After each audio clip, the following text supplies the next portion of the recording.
14 hours in a blistering hot car with a whiny 4-year-old and annoying 2010 songs on repeat.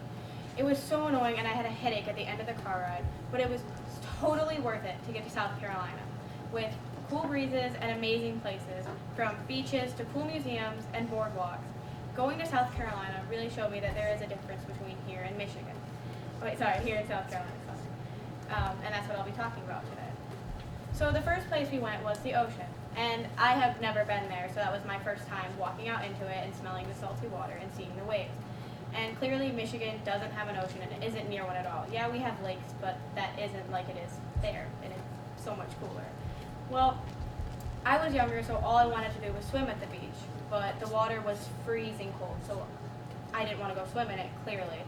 And I have a younger brother, his name is Aiden. He's 3 years younger and he's a boy, so we didn't have much common ground between us.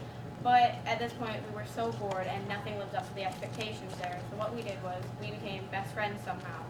And I may hate him, I guess. He's my sibling, of course I'm going to have a little hatred towards him. But I can say Aiden is one of my best friends, and he still is, even if we argue from time to time.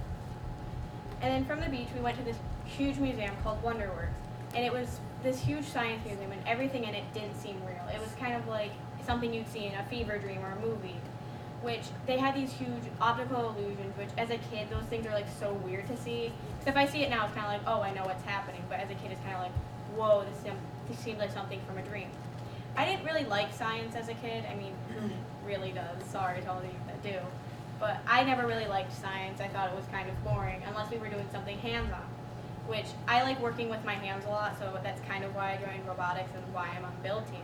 So this museum kind of opened my eyes to say that I like doing things like that, and maybe I want a future like that. They had all this cool space stuff, and it was like, wow, maybe I could go do something like that when I'm older. And it opened my eyes to a lot when we went there.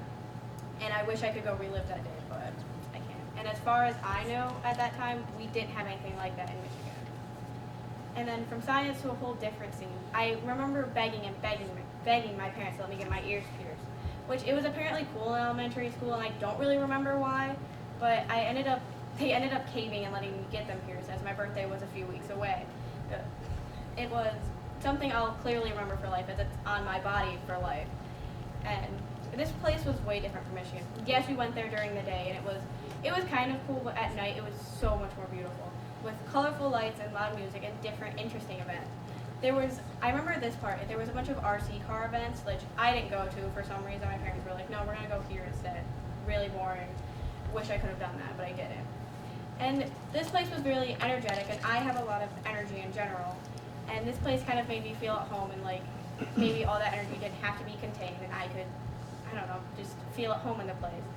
And it kind of showed me that I wanted to live there, that eventful, when I was older. Going to South Carolina really showed me how different it was from Michigan. I got to go to the beach for the first time, even if it didn't live up to the expectations I thought it would.